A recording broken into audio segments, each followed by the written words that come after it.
வண்டியில oil change பண்ணும்போது நீங்க என்னென்ன விஷயங்கள்லாம் பண்ணணும், என்னென்ன விஷயங்கள்லாம் பண்ணக்கூடாது அப்படிங்கிறது ரெஃபியோட டெக்னீஷியனான மகேஷனை வந்து இப்போ உங்களுக்கு எக்ஸ்பிளைன் பண்ணுவாங்க. ஸோ வீடியோ ஃபுல்லா பார்த்து யூஸ் பண்ணிக்கோங்க. இந்த வண்டி ஆயில் மாற்ற வந்துருக்குங்க. ஆயில் மாற்ற வந்திருக்கு. கஸ்டமரு ஸ்பீடாமீட்டர் ஒர்க் பண்ணல. அதனால எப்படி நான் ஆயில் இப்போ நான் மாற்றணும், ரொம்ப நாள் ஆகுது, நல்லா இருக்கா நல்லா இல்லையான்னு நம்மளை கேட்குறாங்க. நம்ம செக் பண்ணுறோம். ஆயில் மேனுவலாக ஸ்பீடாமீட்டர் ஓடலைன்னா எப்படி செக் பண்ணுறோம் அப்படின்னா, வண்டியை சென்டர் போட்டுக்கணும். ஆயில் கேப்பை லூஸ் பண்ணிவிட்டு ஆயில் லெவல் இருக்கா என்னான்னு பார்க்கணும். முதல்ல லெவலே இல்லைங்க இதில். அப்போ ஆயில் மாற்றி தான் ஆகணும். லெவலே இதில் வரல. இது போட்டாலே இது வந்து மினிமம் லெவலு, இது மேக்ஸிமம் லெவலு. இந்த ரெண்டு லெவலுமே இல்லை. கஸ்டமர் மாற்றி ரொம்ப நாள் ஆச்சு, ஸ்பீடாமீட்டரும் ஒர்க் ஆகலை, எனக்கு சரியாக கெஸ் பண்ண முடியலன்னு நம்மகிட்ட வந்துருக்காங்க. நம்ம ஆயில் மாற்றுறதுக்கு பார்க்குறோம். எடுத்தவொடனே இதில் லெவல் மினிமம் லெவலில் இல்லை மேக்ஸிமம் லெவலில் ஆயில் மாற்றி தான் ஆகணும். இப்போ ஆயில் நம்ம மாற்ற போகிறோம். ஃபஸ்ட்டு இதை கழட்டி விட்டுட்டு ட்ரெயின் போல்ட்டை கட்டணும்.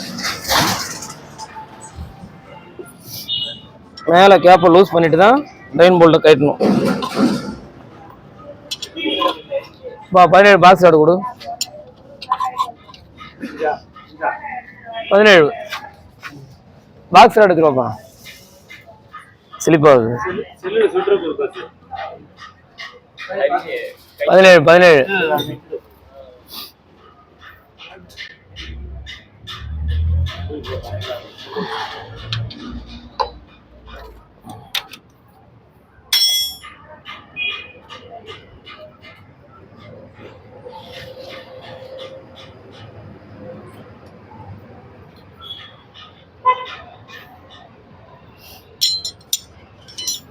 கஸ்டமர் கெஸ் பண்ண மாதிரி ஆயில் லெவலும் கம்மியாக இருக்குது. ஆயிலும் நம்ம மாத்திர கண்டிஷனில் இருக்குது.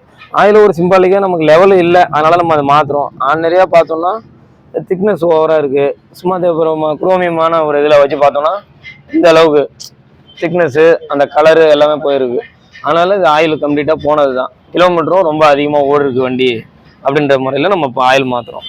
ஆயில் மாற்றும் போது ஒன்று ப்ராப்பராக செய்யணுன்னா கைட்டி க்ளீன் பண்ணி மாற்றணும். ரோட்டரெல்லாம் கைட்டி க்ளீன் பண்ணி உள்ளுக்குள்ளே ஒரு ஃபில்ட்ரு இருக்கும், அப்படி செய்யணும். அர்ஜென்ட்டாக இப்போ அவங்க வராங்க, அர்ஜென்ட்டாக எனக்கு ஆயில் மாற்றணும் அப்படின்னும்போது ஆயில் கேப்பை லூஸ் பண்ணிவிட்டு இதை ட்ரெயின் போல்ட்டை கட்டி விட்டு லைட்டாக சாய்ச்சி விட்டு மாற்றிக்க வேண்டியதான். அப்படி தான் மாற்றணும். ஆனால் ப்ராப்பராக செய்யணும் அப்படின்னா இந்த சைடில் ஆயில் மாற்றுறது ப்ராப்பராக செய்யணும் அப்படின்னா இதெல்லாம் கட்டிட்டு இந்த கேஸை கட்டிட்டு ஃபுல்லாக பெட்ரோல் வாஷ் பண்ணிவிட்டு பெட்ரோலோ கிரோசினோ போட்டு உள்ளுக்குள்ளே இருக்கிற ரெண்டு காம்பனண்ட்டை கட்டுற மாதிரி இருக்கும். அதை கைட்டி க்ளீன் பண்ணி ஆயில் மாற்றி அதில் உள்ளுக்குள்ளே ஒரு ஃபில்ட்ரு இருக்கும், அதெல்லாம் க்ளீன் பண்ணி மாற்றினா லாங் லைஃப் வரும், நல்லாயிருக்கும். ஆனால் அதை அடிக்கடி பண்ணணுன்னு அவசியம் இல்லை. 2 டைமுக்கு ஒரு டைம் பண்ணாலே போதும். ஆயில் மாற்றுறது 2 டைமுக்கு ஒரு டைம் ரோட்டரை கைட்டி க்ளீன் பண்ணி ஆயில் மாற்றினா இன்னும் பெட்டர் லைஃப் இருக்கும் இன்ஜின் ஆயில். ஆனால் இப்போ நம்ம எமர்ஜென்சியாக மாற்றும் போது இப்படி தான் நம்ம செஞ்சாகணும். சாய்ச்சி விட்டால் அந்த மாதிரி ஆயில் ஃபுல்லாக ட்ரைன் ஆகிடும். 2 டைம் சாய்ச்சி விட்டு முடிஞ்ச வரைக்கும் ஹீட்டில் இருக்கும்போது ஆயில் மாற்றுறது நல்லது. கூலிங்கில் இருக்கிற வண்டி ஷார்ட் ஆகலைனாலும் ஷார்ட் பண்ணி விட்டு இறக்குனா உடனே ஆயில் ட்ரெயின் ஆகிடும். ஆயில் மாற்றுறதுக்கும் ஈஸியாக இருக்கும்.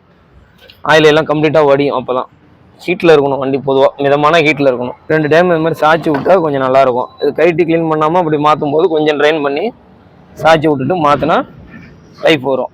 இதே ப்ராப்பராக செய்யணும்னா நான் ஏற்கனவே சொன்னது தான், இதெல்லாம் பர்ஃபெக்டாக க்ளீன் பண்ணி மாற்றணும். அது அடிக்கடியும் க்ளீன் பண்ணக்கூடாது. அடிக்கடி க்ளீன் பண்ணால் இன்ஜின் பேரிங் நாய்ஸ் வரும்.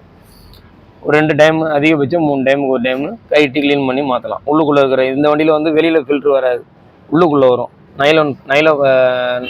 நைலோ கிரிப் மாதிரி வரும், நைலானில் வரும். அதை கைட்டி க்ளீன் பண்ணி மாற்றலாம். அப்போ க்ளீன் பண்ணும்போது பேக்கிங் தேவைப்படும். கெரோசினோ இல்லை பெட்ரோலோ யூஸ் பண்ணிக்கலாம். இது எப்போதுமே ஒவ்வொரு டைமும் ஆயில் மாற்றும் போது இந்த ஆயில் ட்ரெயின் போல்ட்டு வாஷர் மாற்றுறது நல்லது. இல்லை மாற்ற முடியல அப்படின்னா கொஞ்சம் பேஸ்ட்டாக லைட்டாக போடுவோம், இல்லைன்னா ஆயில் லீக் வரும். இந்த ஆயில் ட்ரெயின் போல்ட்டு வாஷரை எல்லா வண்டிக்குமே ஆயில் மாற்றும் போது ஏற்கனவே பேஸ்ட்லாம் நிறைய யூஸ் பண்ணியிருக்காங்க. அது மாதிரிலாம் பண்ணக்கூடாது. அது இல்லாத பட்சத்துக்கு, வாஷர் இல்லாத பட்சத்துக்கு என்னால் இப்போ முடியலன்றதுக்கு அதை செஞ்சுருப்பாங்க. ஆனால் நம்ம ஆயில் ஒவ்வொரு டைம் மாற்றும் போதும் ட்ரெயின் போல்ட்டு வாஷர் ஒன்று அலுமினியம் வாஷர் வரும், அது இதை ஒன்று போடுறது நல்லது. இதை போட்டாச்சு, ஆயில் ஊற்ற வேண்டியது.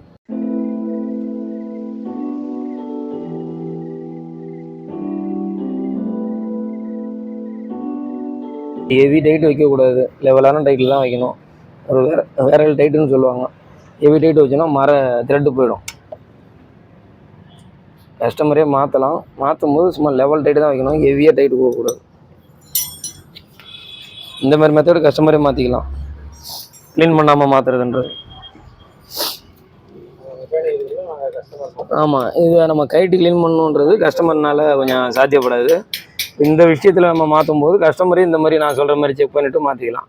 இல்லை ஒரு 2 டைம் அவங்களே மாற்றிட்டு 3வது டைம்னா அவங்க நம்ம எடுத்துகிட்டு வந்தால் ஷாப்புக்கு இதெல்லாம் கைட்டிட்டு க்ளீன் பண்ணி நம்ம மாற்றுவோம்.